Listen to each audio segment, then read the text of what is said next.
如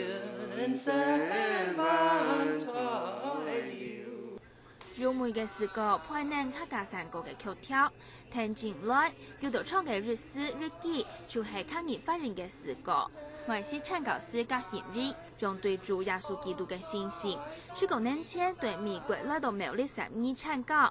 完全冇接觸過客家話嘅教，為咗宣揚對主嘅信仰，故所透過如羅馬拼音嘅聖經視角，韓國教育嘅聽書，呢下嘅教已經就得用客家話老人講了。有一次以前我們有老人會，所以我們就學，他們叫我老人當老師啊，那個唱山歌啊，然後就跟他們學一些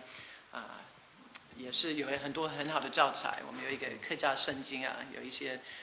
聖經裡面的一些詩歌，也是用客家話。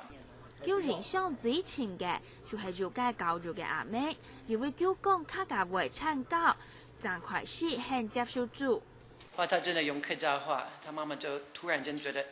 有問一個問題，他也流眼淚說：你們上帝聽得懂？他唱的是客家話哦。我說：哎呀，大概客家話比你卡好啊，比你更好了。所以我就覺得我們心裡的語言啊。葛欣如可是抗議嘅認證老師們，也睇到其他嘅教育，係講外星人士做得可是客話嘅設計，讓做得唔夠寫字講客，本應重新思考抗議產生嘅重要。客家新聞，楊瑞諾苗栗報道。